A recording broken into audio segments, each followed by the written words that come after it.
বর্ষার শুরুতে টাঙ্গাইল সদরে যমুনা নদীতে তীব্র ভাঙন শুরু হয়েছে। ভাঙনের কবলে পড়েছে বেশ কয়েকটি শিক্ষা প্রতিষ্ঠান সহ 5 শতাধিক পরিবার।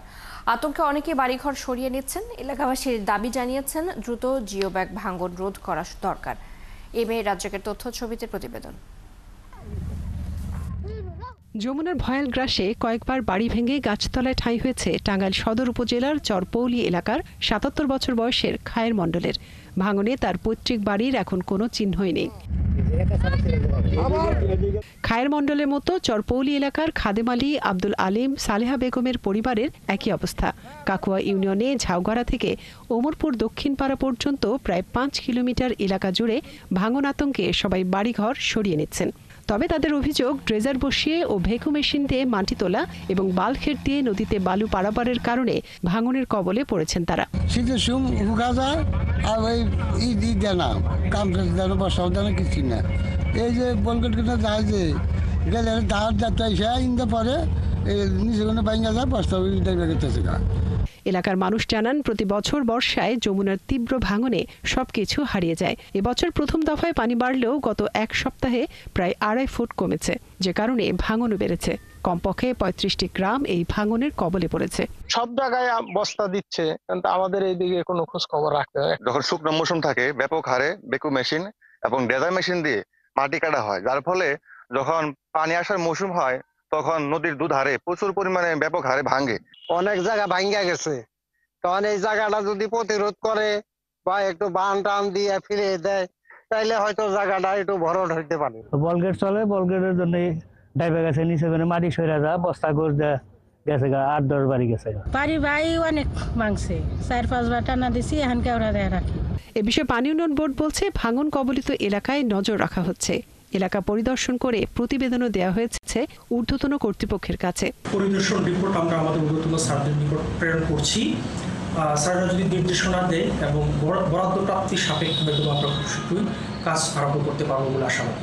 দ্রুত জিও ব্যাগ ফেলে ভাঙন প্রতিরোধ করার দাবি জানিয়েছেন নদী তীরের মানুষ। মনিরা কাজুরি, ৭১। বর্ষার শুরুতেই টাঙ্গাইল সদরে যমুনা নদীর তীব্র ভাঙন দেখা দিয়েছে। সেই খবর এবার জানবো। টাঙ্গাইল থেকে আমাদের সাথে যুক্ত আছেন সহকর্মী রাজ্জাক। রাজ্জাক, কত কিলোমিটার পর্যন্ত এলাকা ভাঙনের কবলে পড়েছে এবং ভাঙন ঠেকাতে প্রশাসনের কি ধরনের উদ্যোগ দেখছেন? চৈতি, নদীর পার ভাঙবে এটি স্বাভাবিক, তবে যদি নদীর গতিপথ পরিবর্তন করা হয় বা পরিবর্তন হয় সেই ক্ষেত্রে ভাঙন কিন্তু জনগণের জন্য চরম আতঙ্কের এবং উৎকণ্ঠার। আপনি যে বিষয়টি বলেছেন যে কত কিলোমিটার, এটি কিন্তু নিশ্চিত করে বলা যাচ্ছে না, কারণ আপনি জানেন টাঙ্গাইলের উপর দিয়ে যমুনা, ধলেশ্বরী এবং লোহজং নদী বহমান, সেই নদীর পারগুলো ভাঙতে শুরু করেছে। তবে গত কয়েকদিনে 4 থেকে 5টি বাড়ি নদীগর্ভে চলে গিয়েছে।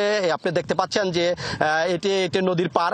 দেখেন, মানুষ ব্যক্তি উদ্যোগে তারা কিন্তু পলিথিন এবং বাঁশ দিয়ে নদী পাড়ের যে ভাঙন সেটি ঠেকানোর চেষ্টা করছে। এভাবেই ভাঙতে শুরু করেছে নদীর পার। এটির অন্যতম কারণ হচ্ছে এই এলাকার যে জনগণ বলছে, তারা যেটি বলছে যে এখানে অপরিকল্পিতভাবে যে ড্রেজিং ব্যবস্থাপনা, এটিকেই দায়ী করছে তারা। কারণ যেখান দিয়ে এই মুহূর্তে দেখতে পাচ্ছেন হয়তো চৈতি যে নদীটি বহমান, এখানে কিন্তু এই নদী এখানে ছিল না। এই ড্রেজিং এর কারণে এটি কিন্তু সরে এসেছে, যে কারণে নদী পাড়ের থেকেও যারা দূরে বসবাস করেছিল তাদের বাড়িঘর কিন্তু ভাঙতে শুরু করেছে। বলতে গেলে এখানে অপরিকল্পিত ড্রেজিং ব্যবস্থাপনা এবং বাংলা ড্রেজার যেটাকে বলে আঞ্চলিক ভাষায়, সেই বাংলা ড্রেজারে বালু উত্তোলন করার কারণে অসময়ে ভাঙনের সৃষ্টি হয়, মানুষকে হারাতে হয় বাড়িঘর। তারা কিন্তু অনেকেই অন্যের বাড়িতে তারা আশ্রয় নিয়েছে। এ কারণেই তারা বলছে যে এখানে অপরিকল্পিতভাবে বাংলা ড্রেজারের মাধ্যমে যে বালু উত্তোলনের প্রক্রিয়া সেটি যদি বন্ধ করা যায়। আর এই বন্ধ করার প্রক্রিয়াও কিন্তু অনেকবার এখানে প্রশাসনের লোকজন ভ্রাম্যমাণ আদালতের মাধ্যমে বালু যারা উত্তোলন করে তাদেরকে শাস্তি দিলেও সেটি কিন্তু মাত্র 1 দিনের জন্য থেমে থাকে, তারপরে আবার শুরু হয় এই বালু উত্তোলনের যে খেলা, এই বালু উত্তোলনের খেলা। এখানে নানা কারণে, নানা অজানা কারণে এরা আবার ছাড়া পায় মুহূর্তের মধ্যেই তারা আবার ছাড়া পেয়ে এই বালু উত্তোলনের কাজগুলো তারা করেন। এই বালু উত্তোলন, অপরিকল্পিত বালুর ড্রেজিং ব্যবস্থাপনা, এই সকল কারণেই কিন্তু নদীর পার ভাঙতে শুরু করেছে। এটি যদি আমি আপনাকে উল্লেখ করে বলি, টাঙ্গাইলের ভুয়াপুর উপজেলা, এখানে কালিহাতী উপজেলা এবং টাঙ্গাইল সদরের যে উপজেলা রয়েছে সেই উপজেলাগুলোর নদীর পার কিন্তু ভাঙতে শুরু করেছে। এটি ব্যবস্থাপনার জন্য এই ভাঙ্গন রোধে পানি উন্নয়ন বোর্ড তারা বলছে বরাদ্দ পেলেই এই ভাঙ্গন রোধে তারা কার্যক্রম শুরু করবে বলে তারা জানিয়েছেন। জি রাজাক, আপনাকে ধন্যবাদ।